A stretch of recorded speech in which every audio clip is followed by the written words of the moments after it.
So here's our players in this. And we're going to imagine that we're going to go to a public library and go and look for a book. Okay. So we have at the library a librarian. Our librarian represents Google. We have all the books. These represent all the websites that are available out there. And then we have the person who is searching for the book. That is you, of course. You are the person searching on Google for your particular thing that you're interested in. So how does that pan out? Well, what happens is you go into the library and you ask the librarian, do you have any books on, and here I just put photosynthesis, but it could be whatever your particular proclivity is, okay? And then what happens is Google will say, yes, as it happens, we do have millions of books on photosynthesis, okay? So that's their first thought. So now Google has to decide which books to show you, because clearly Google can't show you millions of books on photosynthesis, even though they've got millions of them. So they have to work out which ones you're probably going to want more than others, okay? And the process of doing that, Google working that out, is the process of SEO. So what are the parameters that they look at so they can work out which books, search results they can show you? So number one, first parameter is, does photosynthesis appear in the title of the book? This book is called A Billion Wicked Thoughts, okay? That's the book title.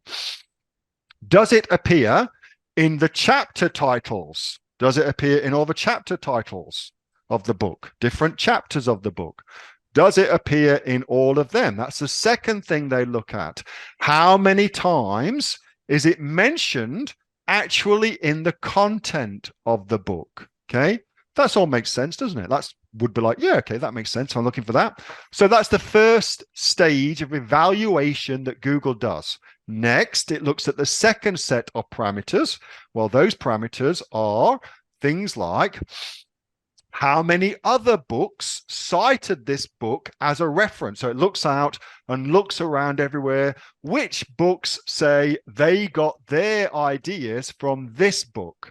Okay, that would make sense, because then you get an idea of how important this book is. Okay, did any of those other books recommend this? So in the content of it, do any of the books say, hey, you should really go and read that porn book that Neil's telling you to read? That's going to be really interesting for you. And then, of course, how credible are those books that are recommending this book? That's also important too, okay? So that's the search results being prepared.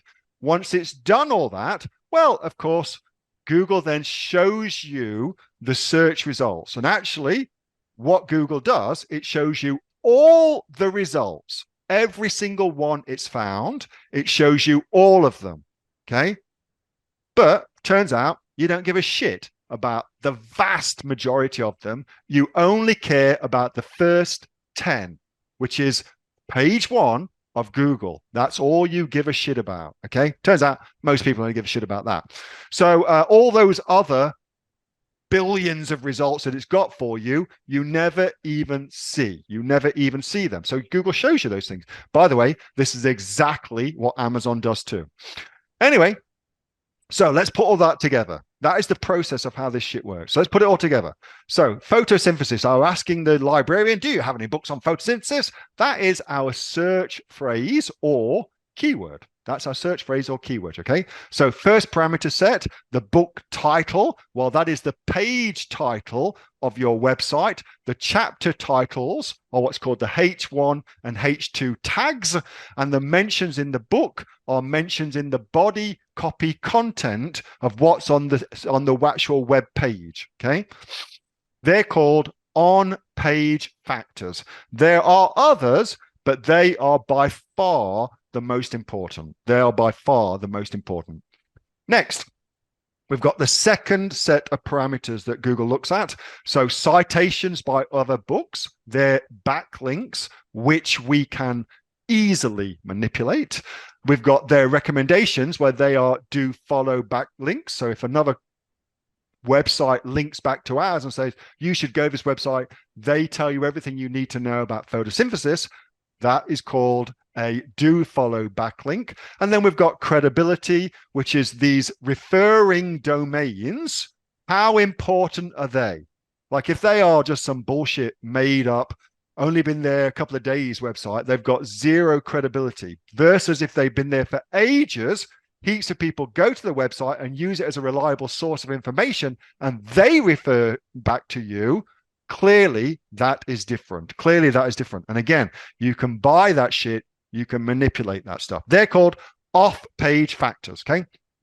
So how do you, Mr. and Mrs. Aussie Online Entrepreneur, appear in Google search results? Pretty simple. You choose a keyword, just like Amazon. Your customer probably searches on. Okay, you choose a keyword your customer probably searches on. You write an article, something like that, and you infuse it with those on-page factors. All those, okay? You distribute it so that other websites can then read it and say, hey, this is actually really good. You should go and check it out. So you can get the recommendations that I talked about. And preferably you should do that to credible websites that can then give you credibility as a result of that, okay? That's how SEO works. There are more granular things within it, of course. But at the high level, that's how it works. It's actually very, very simple how it works. Now, bonus tip. Keywords are fascinating. So turns out that the intent of the person who's typing in the search term is different based on where they are in their particular journey from having no fucking idea they've got a problem to actually seeking out and buying a solution to their problem. Okay, that journey, along every phase of that, your customer tends to go through three distinctly different evolutions that they go through. So first one, they're going to go researching for this problem that they've got. Okay, they want to understand it more. Oh, I've got my athlete's foot. It's horrible. I think my toe's going to fall off. All that kind of crazy shit. And so they research it to understand it. Okay. Next, once they've done that, they'll start comparing different products. Well, what's the difference between clotrimazole and miconazole? Which one's best for athlete's foot? That sort of stuff. Okay. They'll look for those kind of things. Okay. And then when they're ready to buy, they'll use a very, very specific search phrase to find the product that they've decided on is going to be best suited for them. Okay. So each of those three different journeys, the content that you present to them should be different. Information, lots and lots of potential information. Comparison. What about this one? What about this one? What's the relevant benefits to this? Relevant things to downsides to this? Comparing, allowing them to see what they're trying to do. Okay, so you're building up the credibility and trust. And then finally, when it comes to buying, super targeted, hyper targeted. Here's what's in this product. Here's what you got to go looking for. Super important. So every phase of that journey, you can create content and create an experience that's relevant to where the buyer is at. So the more you're able to do that, the more you'll be able to move the buyer from one phase to the another until they ultimately come and buy your product. Okay, that was a video from my regular Monday night Q&A session with the members of the Aussie Online Entrepreneurs. We are a community of over 2,500 people and growing. We're the fastest growing community of e-commerce entrepreneurs right now, with sales, by the way, of over $50 million. If you would like to find out more about what we do and also come and join us, get yourself off to www.aussieonlineentrepreneurs.com.au. The link for that is in the description, and I will see you on the next video. Until then, bye for now.